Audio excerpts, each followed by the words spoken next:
This is Q&A number 6, and I have more questions brought to us by Necronos, who's asked some really awesome questions in our Q&As.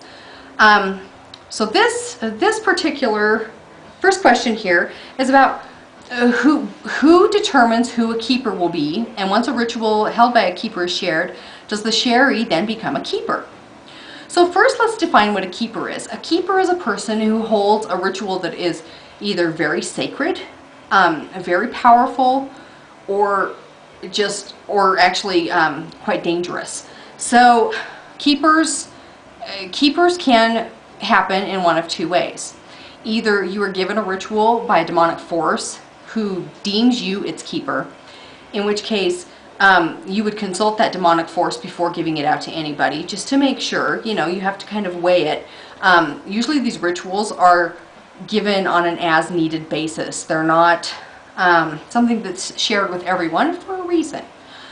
Okay, and then like in the instance of traditional generational demonolatry, when you get into the upper levels and the inner circle, we do have ritual keepers who keep the sacred rites. Some of them keep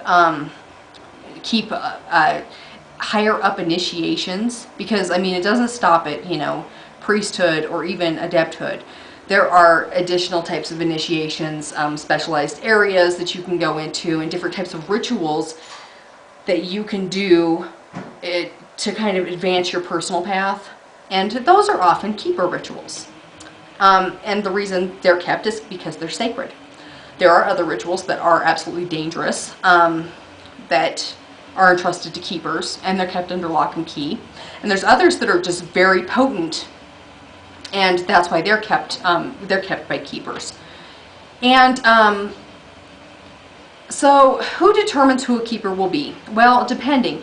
Like I said, sometimes it's the demons themselves, and sometimes it's the paradigm or denomination within which you belong. Okay, next question. Once a ritual is held by a keeper is shared, does the sharee then become a keeper? Yes. Well, yes and no. So basically, if you are given a ritual by a demonic force, you are allowed to share it with somebody, you share it with them, then they can at their own discretion give that ritual out to somebody else.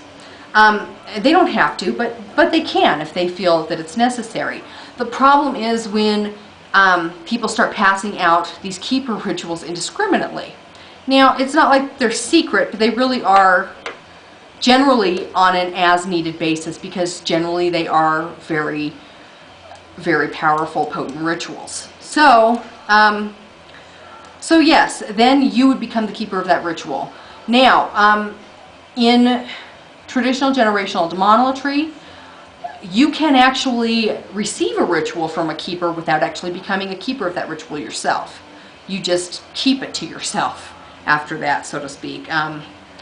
For example, there's a Lord of Kremenu initiatory rite that I'm taking, but I'm not a keeper of it. So that is a totally different set of rules for that. Of course, I'm sure there are exceptions to that, because if the demonic divine comes in and says, hey, you need to give this person the ritual and then they need to keep this ritual, then that's how it happens. So and don't look at it as like we're being exclusive with rituals, because quite frankly, I don't know that our sacred or private rituals are of interest to anyone outside the denomination of demonolatry in which I belong. So it really shouldn't matter to anybody outside of our group whether or not we choose to keep certain rituals to ourselves. That's just the way it is. What is your preferred banishing ritual for those times that a good banishing is needed? The LBRP, Gnostic Pentagram ritual, or other? For me personally, it's other. There is, within my group, we have a demonolatry-based banishing that, and within traditional generational demonolatry, it's a demonolatry-based banishing. And that's what I personally like to use, and I also use a lot of warding, but I have used the lesser banishing ritual of the pentagram.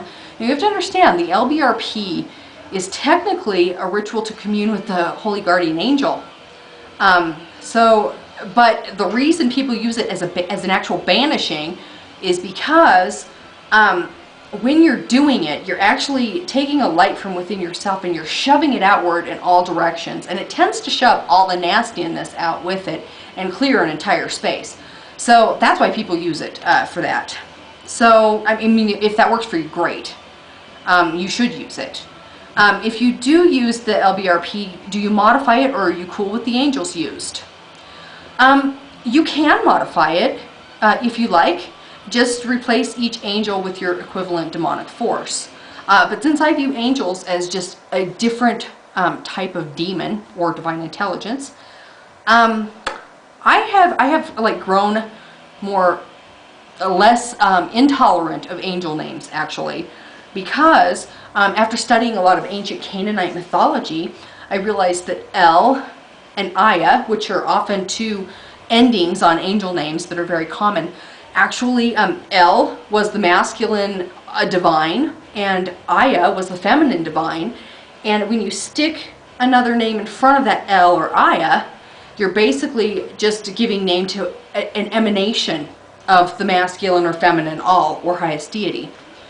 So instead of Raphael becomes a Raphael, okay, or Uriel is Uriel, okay, space capitalization, and you've got an entirely different name. So that's kind of how I look at the use of angels. I've actually attended like a communion, a Golden Dawn communion ritual, which was really, really beautiful and very powerful and potent, and I really enjoyed attending. And while I didn't actually participate in the actual taking of the elemental communion, because I just didn't feel it was my place to really participate in that rite, since I wasn't a part of their particular group, I found that I really didn't have a problem with the angels at all. So the more I study and the more I strip the church clothes off of all of this old Jesus magic, the more I realize that it has more foundation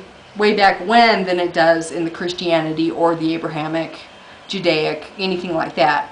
A lot of stuff was added to that, and even if some of it was created during the Middle Ages or whatnot, it still has roots way back when. So, something to consider when you are modifying ritual. I wanted to let everybody know that this coming weekend I have here at Adrianna Central, High Priest Brad Moreland and High Priest Aramon will be here, and I am inviting people to submit questions to ask them, because I'm going to interview them and put them up on the channel. So if you have questions, go ahead and post them to the demonolatry.org forum or to the channel main page or in comments here, or you can email me at ofs.admin@gmail.com. And this concludes Q&A number 6.